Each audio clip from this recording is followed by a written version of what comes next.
Bezrat Hashem, la lettre même. Alors, Meshalem Gemoul. Alors, apparemment, ça a l'air facile. Alors, les Shalem, c'est un verbe intéressant, les Shalem, parce que littéralement, ça veut dire compléter. Mais en hébreu, ça veut dire donc s'acquitter de ses dettes. Ça veut dire donc payer. C'est ça, d'accord? Les Shalem, ça veut dire payer. Mais littéralement, ça vient de Shalem.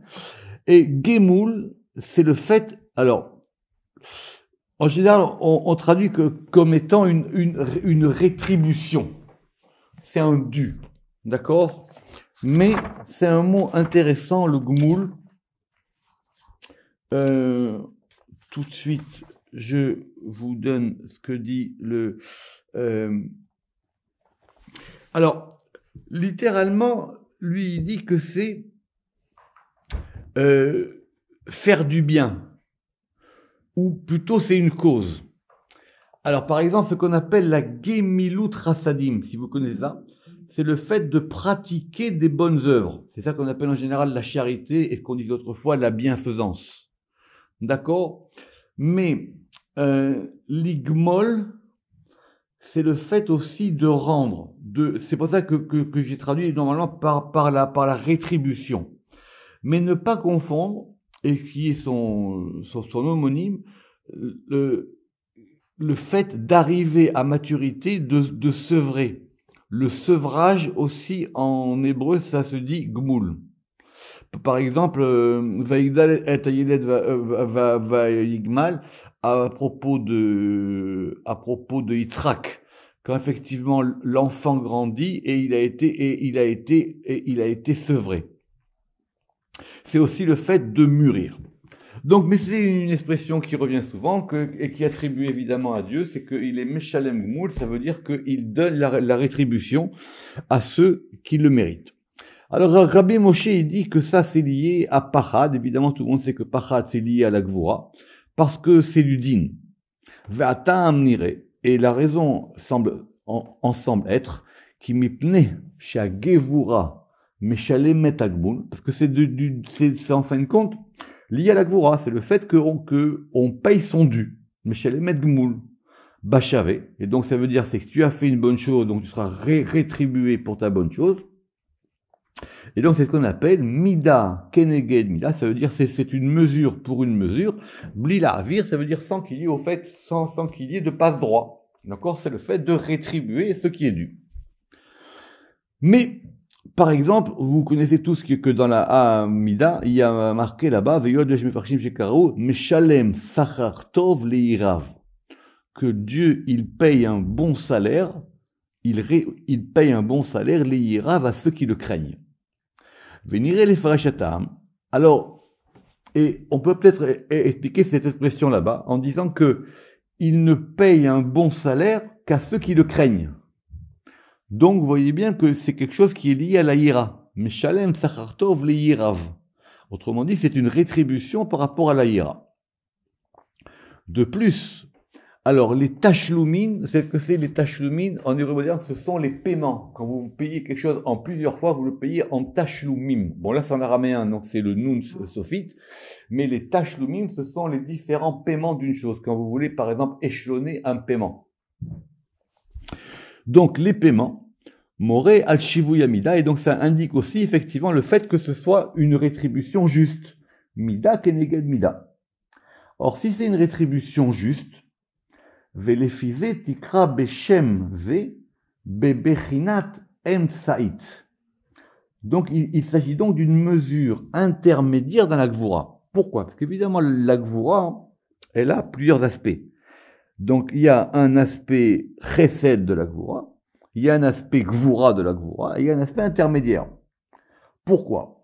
Chez bebechina rishona yeshba chesed. Ça veut dire que c'est une Gvura qui est faite avec chesed. Et il y a l'aspect extérieur, on va dire, le dernier aspect comme il dit ici, Shieshba Kouachare Shara, c'est-à-dire c'est la Gvura pour la Gvura, c'est quelqu'un qui veut être dur pour être dur. Donc c'est lié au feu, et quelque part ça s'approche du mal. Mais le côté central, ou médian, lui il va indiquer Mida Shava, il va indiquer que c'est une Gvura, donc juste, et que les choses ont été faites de façon proportionnée et équitable.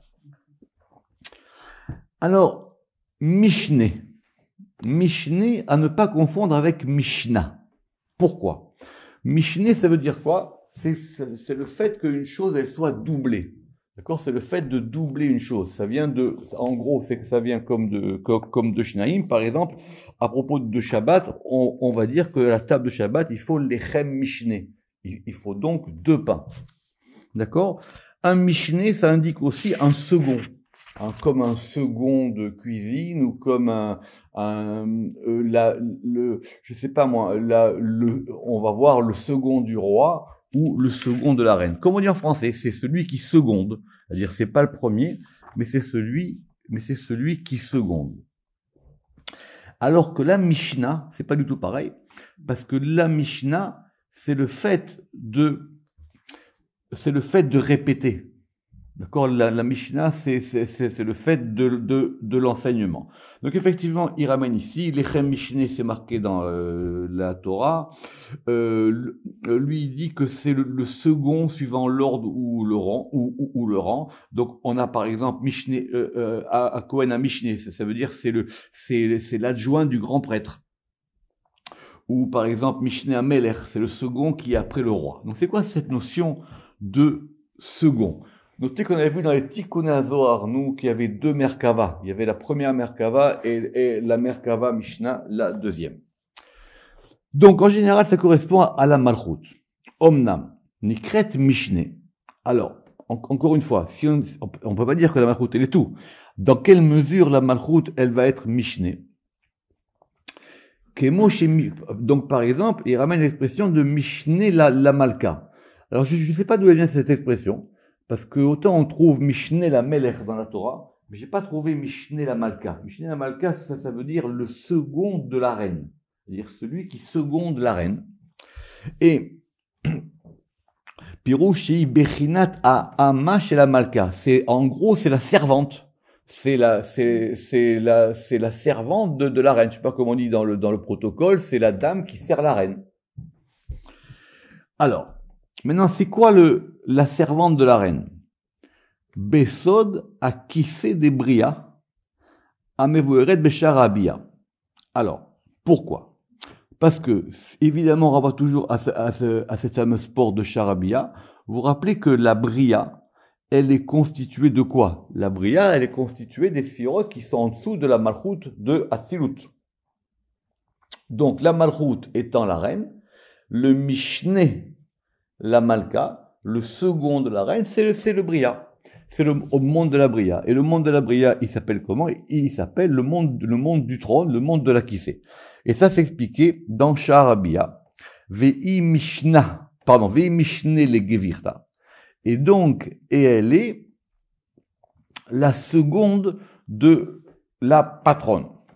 Deainu matronita, qui est la matronita. Alors, vous savez que normalement, la reine, c'est Malka. Effectivement, on va dire aussi souvent la Shrina, mais il y a aussi la matronita. Alors, matronita, évidemment, c'est un mot araméen, et ce qui a donné après, je ne sais pas si c'est avant ou après, en tout cas, ce qu'on appelle la matrone, qui a, même dans le Zohar aussi, on aura aussi le mot de patronne. Donc, mais est-ce que la matronita, c'est la reine elle-même, ou est-ce que c'est sa seconde? C'est peut-être ici une question à se poser. Ou alors, Osheye, mais Bemetsiyu Tahe. Ça correspond au E, qui est Shnia le Yud. Parce que le E, il est second par rapport au Yud. Vous avez le Yud et le E, dans le Shem Yud Kevavke. Vous avez le Yud et le E. Donc le E, il est second par rapport au Yud. Juste pour une petite question, juste entre parenthèses, aujourd'hui on est Rosh Chodesh Shevat. Pour ceux qui s'intéressent aux permutations du Shem Yud Kevavke, dans les permutations du Shem Yud Kevavke de ce mois-ci, c'est assez rare, mais on a les 2 He qui sont, et au milieu on a le Vav et le Yud. C'est une, comment dire, une permutation assez complexe. Le Ramak, il a expliqué dans Sha'ar Hashemot, si je ne me trompe pas, à la fin. En tout cas, les deux réponses se justifient, dans les paroles de Rav Shimon ben Yochai. Mais, dans un autre endroit, Makom Acher Piresh, il a expliqué chez Inikret Mishneh, qu'elle s'appelle donc Mishneh du côté de Chesed. Pourquoi? Ve'atam, et la raison en est, qui a l'yada, parce que c'est par ce degré-là de la seconde, Metziut he, Kemo chez perdu et qu'effectivement, elle a cet aspect du et, comme on expliquait dans Sharamiout. C'est quoi Sharamiout? J'espère que vous savez, c'est la porte du soleil et de la lune. Et là-bas, on a expliqué que comment est-ce qu'effectivement la lune, et qui correspond à la Malchut, elle est descendue plus bas que le soleil, et ça aussi, ça a un lien à voir avec les deux haies du Shem Yudke Vavke. Et dans un autre endroit,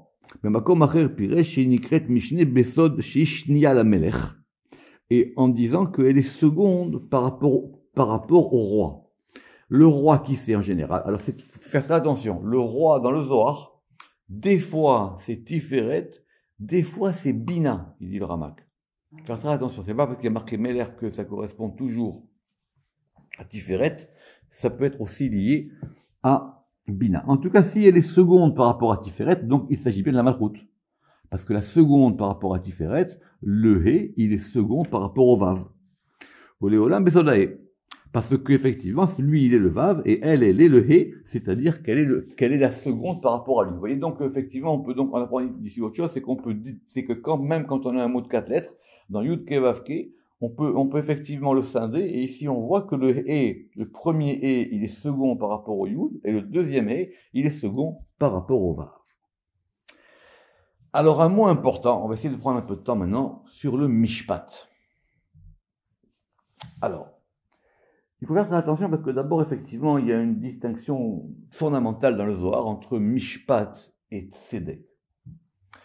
Normalement, Tzedek, évidemment, on le verra à la lettre Sadeh. Mishpat, c'est le fait de mettre en œuvre quelque chose qui a été jugé. Donc un jugement. Un shofet, c'est un juge. D'accord. Maintenant, il y a une distinction fondamentale, surtout dans la Hydra Zuta, et qu'on fera, entre le fait qu'il y ait un juge, le juge, il va rendre un jugement, il y a le shofet, il va émettre un mishpat, et il y a un autre élément qui s'appelle la justice, qui s'appelle le tzedek. Alors évidemment, cette distinction, elle est même compréhensible en français, mais c'est pas la même chose. Donc, qu'est-ce qui est par rapport à quoi? Alors, à propos de cette notion de mishpat, à mefursam bemilazo, ou berov divrei Shimon Yochai. Donc, ce qui est connu à propos de ce mot, et dans la majorité des paroles du Zohar, si le Ramak il dit ça, c'est qu'effectivement c'est pas simple. Ou Veshar à Mefarshim, et dans la plupart des commentateurs, que c'est Tiferet Mishpat. Pourquoi? Parce que Tiferet il est au centre, et le fait de juger, de Mishpat, c'est effectivement de juger les choses avec équité. Tzedek c'est autre chose. Tzedek, c'est autre chose. D'autant plus que quand vous regarderez, il y a Tzedek et Tzedaka qui sont deux mots différents, évidemment. Donc, Mishpat, c'est lié à Tiferet. Et dans la Hydra, c'est là-bas qui est la source principale. Rabbi Shimon, il va expliquer que Mishpat et Tzedek, ça correspond à Tzion et Yerushalayim. C'est un passage très important du Zohar. Omnam, toutefois, on a dit, Shenikrechen, parce qu'effectivement, le fait de dire que Mishpat, il est Tiferet, dans la notion de jugement, on entend quand même du din. On entend quand même qu'il y a une gvoura quand on juge. Ça veut dire effectivement, même si vous allez dire je vais juger avec équité, il y a un moment où je vais quand même trancher. C'est pour ça que certains ont dit que Tiferet s'appelle Mishpat, Keshu Yonek Minadin, lorsque Tiferet, il va puiser du din, c'est-à-dire de la rigueur, qui est du côté de la gvoura. On aurait peut-être plus aimé entendre que Mishpat il est Gvura. Or, c'est pas de la Gvura, c'est le fait de juger, mais le fait de juger, c'est aussi le fait de trancher. Et dans les Tikkunim, on va s'intéresser à un verset intéressant, et qu'on a cherché ce matin avec Bernard. C'est un verset dans Vaïkra, dans Parashat Kedoshim, au chapitre 19, au chapitre 35. Alors, c'est le verset fondamental qu'il faut que tout le monde connaisse. Lo Ta'asu Avel Bamishpat. Bamida, Bamishkal, O ba mesora. Vous ne ferez pas Avel. Avel, Shuraki traduit de faire un forfait, comme on dit une forfaiture. Kan il traduit vous ne commettrez pas, vous ne ferez pas d'iniquité. Avel, c'est le fait de détourner une chose. Dans le Mishpat, donc quand vous allez rendre des jugements, donc d'ailleurs c'est pour ça que Shuraki il traduit bien au singulier, donc Shuraki traduit vous ne ferez pas de forfait dans le jugement, alors que Kali traduit vous ne commettez pas, alors en plus c'est au présent alors que ça serait normalement le futur, vous ne commettez pas d'iniquité, lui il a traduit Kan en fait de jugement, avec un S à la fin du jugement. Bamida, alors Mida c'est la mesure, Shuraki, Kan, il traduit dans le jugement de poids. Mishkal. Alors, Mishkal, c'est le poids. Donc, c'est pour ça qu'il faut traduire. Vous ne ferez pas de forfait dans le jugement, dans la mesure, dans le poids. Ou Mesora. Et Mesora, Shuraki traduit dans le volume. Alors, littéralement, ce sont des règles commerciales. Ça veut dire que vous ne pouvez pas, si vous faites des transactions, vous ne pouvez pas commettre d'iniquité quand vous allez effectivement soit juger, soit le fait qu'un poids soit un poids juste, si une mesure est un poids juste, et un volume soit aussi un poids juste. Voir Rachi là-bas à propos il va expliquer ces trois éléments. Mais le Zohar s'interroge là-bas dans les Tikkunim très brièvement, c'est quoi ces trois expressions? Quand on a dit Bamida, Bamishkal ou Bamesora, pourquoi la Torah, elle a mis ces 3 degrés? Bamida, c'est quoi Bamida? Bahamisha tikunin dehe ilaha. La mesure, ce sont les 5 arrangements du et supérieur. Dans le Mishkal, dans le poids, c'est le Vav. Ou Bamesora, c'est le et. Ça veut dire normalement le et d'en bas. Mishpat dekulo d'Ayud, et le mishpat de tout, il est Yud. Autrement dit, on a 4 éléments. Mishpat, Mida, Mishkal, Mesora. Les Tikkunim disent, c'est un Shem Yud Kevavke. Il faut que le Shem Yud Kevavke, il soit équilibré. Donc, Mishpat, c'est l'élément premier. Mida, on a dit c'était le premier. Mishkal, c'est le Vav. Et Ba Mesora, c'est le dernier. La preuve, à Daodirtiv, d'où est-ce qu'on tire que Mishpat, maintenant, c'est un degré aussi haut que ça? C'est un verset de Isaïe. Et dans Isaïe, en 5:16, il y a marqué là-bas, Vaïgba, Hashem Sevaot Ba Mishpat, Vea El Akadosh Nikdash Bitzdaka. Et bien dans le verset, on a le Mishpat et la Zdaka. Ça veut dire quoi? Vaïgba. Vaïgba, c'est le fait de rendre haut. C'est Gavoa. Vaïgba, il a fait monter. Alors, Shuraki traduit, il se hausse. Vaïgba, Hashem Tsebaot. Donc, Yud Kevavke Tsebaot, et vous voyez en plus qu'il y a les 2 noms. Il s'est haussé. Ou, Kan, il a dit, il sera haut. Ba Mishpat, dans le jugement. Ve'ael, et le degré de El, Akadosh, saint. Nikdash, il est sanctifié dans la Tzedaka. Donc vous voyez bien qu'ici on a tous les éléments. Mais qu'est-ce qu'on a pour nous? Chez Akavana, c'est quoi? On voit ici que donc ce degré de Mishpat, chez Akavana, chez Yud Kevavke, chez Tiferet, donc Yud Kevavke qui est Tiferet, Mit'ale el Mishpat, il va monter vers le Mishpat, chez Yud, parce qu'on a dit que le Mishpat il était Yud, d'accord? Qui va monter jusqu'au Yud, Gavoa Meal Gavoa, un haut par rapport au haut. C'est quoi Gavoa Meal Gavoa? C'est le verset connu, Gavoa Meal Gavoa Shomer. On l'a beaucoup expliqué dans le Bahir et dans Shar Prater Shemot. C'est un verset qui dit que les choses, elles sont de degré ascendant quand ça monte. Venirez lanou yashev. Donc maintenant le Ramak il dit, donc il faut savoir, il est Tiferet ou il est pas Tiferet, le Mishpat?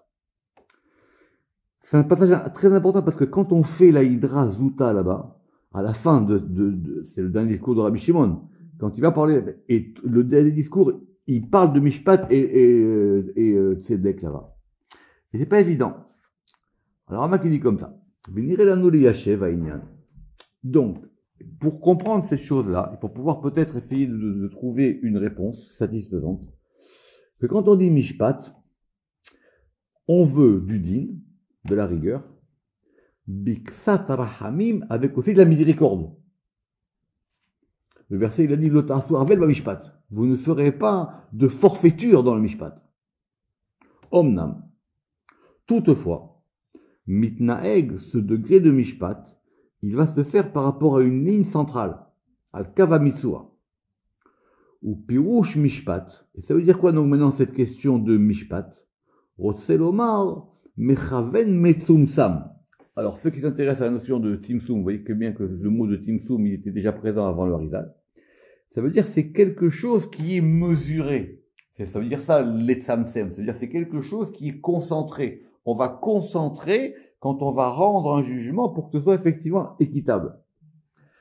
Velachen, et c'est pour ça qu'on a dit qu'il y a chorma, a mechavenet ou metzamsemet a amidot. Parce que pourquoi? Qu'est-ce qu'il a dit le Zohar? Le Zohar, il a dit mishpat, des koulou d'ayud. Le mishpat, en général, il est yud. On relit le verset. Le verset, il a dit, lo ta'asu aved ba mishpat. Vous ne ferez pas de forfaiture ou d'iniquité dans le mishpat, dans la mida, c'est-à-dire dans la mesure, ba mishkal, dans le poids, ou ba mesora, dans le volume. D'ailleurs, et on a dit quoi? Et on a dit, dans l'ordre, on a dit que mida, c'était le et supérieur. La mida, c'est la bina, parce que c'est elle qui va donner la mesure des choses. Mishkal, ce qui va équilibrer, d'ailleurs comme c'est dans Sefer Yetzira, c'est le vav. Le volume, quand on fait le volume, par exemple, je sais pas moi, quand on va mesurer un volume, c'est le hé, c'est la malchoute qui donne du volume aux choses. Et tout ça, mishpat dekula, et le jugement de tout ça, c'est un yud. Extraordinaire ce tikkun hazor. Alors c'est pour ça que le Rama qui dit, Belachen Amar, qui a chorma, c'est la chorma. A mechavenet ou metzamsemet amidot, c'est la chorma qui va orienter et équilibrer. Ici, l'etzamsem, ça veut dire concentrer les attributs, ou meyashevet otam, et qui va donc les poser, li bilti yitrahevu yoter mibidatan, afin qu'ils ne s'éloignent pas trop de leur mesure. En fin de compte, c'est ça. Il ne peut pas y avoir de mishpat sans chorma. C'est toujours facile dans un jugement de dire il a raison, il n'a pas raison, etc. Oui, ok, ça, c'est ce qu'il appelait ici, le mishkal. Mais le mishpat lui-même, c'est chorma. C'est un degré de chorma qui va équilibrer les choses. D'accord? Je ne vais pas vous refaire, par exemple, ce qui est marqué dans le Sifra des Sniuta au propos du fameux jugement de Shlomo. Vers kavana ba mishpat. Donc maintenant, qu'est-ce qu'on veut dire donc par mishpat? Simsum. Ah, c'est intéressant ça. La kavana dans le mishpat, c'est un simsum. C'est-à-dire c'est le fait maintenant de concentrer les choses, de les remettre dans leur droit chemin. Et cela est très proche, El Meshalem Gemoul, à cette notion de Meshalem Gemoul, chez Pirashnu Nemala, que nous venons de voir plus haut. Et dans le Raya Mehemna, c'est marqué là-bas, Piresh qui a Tiferet Nikra Shofet, que le juge, puis qu'on a vu le Mishpat, c'est le jugement, le Shofet, c'est le juge, il est Tiferet, Mitzala Bina, à propos de Bina, comme nous verrons quand on verra cette notion de Shofet à la lettre Shin. Ou Bemakom Acher, et dans un autre endroit, dans le Zohar, dans Parashat Kedoshim, c'est expliqué là-bas, que le Mishpat, il est din, Betaruvet Arhamim, c'est un din qui est mélangé avec de la miséricorde. Ou Baveit Yashev Akol, et donc par ça maintenant tout se remet en place. Qui Ikao Mitzala Bina din. Parce que le principe du Mishpat, ça vient de la Bina, ça vient du din. Simplement, il doit puiser aussi, Veyonek Mitzad Achorma, Rahamim, mais il doit aussi puiser des miséricordes de Chorma. C'est pour ça que c'est très dur, cette notion de Mishpat, de jugement, de juger des choses dans la vie. C'est très dur. Parce que s'il n'y a pas, il y a à la fois quelque chose qui doit être dit, à la fois quelque chose qui doit être tranché et à la fois quelque chose qui doit équilibrer du point de vue de la chorma. Et c'est ainsi que le Zohar il a dit Kad it ar mishpat, lorsque s'éveille le mishpat, it berahamim, il y a forcément en lui des miséricordes. Donc, ça veut dire quoi? Pirouche chez Yeshbo din ve Yeshbo rahamim. Et donc, ça veut dire qu'il y a à la fois en lui de la rigueur et il y a aussi en lui des miséricordes. Pourquoi? Ve'atam qui rahamé à chorma. Et la raison, elle en est parce que les miséricordes de la chorma, le mishpat, il va les recevoir par la bina. C'est chorma qui donne à bina qui va donner au mishpat. Et dans Parashat Haremot, donc vous voyez bien que les textes du Zohar, le Ramak, il essaie ici, comme son habitude, de tous les équilibrer. Et dans Parashat Haremot, là-bas c'est mashma, ça veut dire c'est évident que ça provient du rachamim, que le mishpat ce sont des miséricordes. Ve'atam, et la raison en est, qui mekoro, parce que la source du mishpat, qui est ikaro, qui est donc son principe, c'est la miséricorde. Mais la miséricorde, c'est quoi ici? C'est pas le fait d'avoir pitié. C'est le fait, maintenant, que ce soit lié à Chochma. On reprendra la prochaine fois. Baruch Adonai Leolam. Amen ve Amen.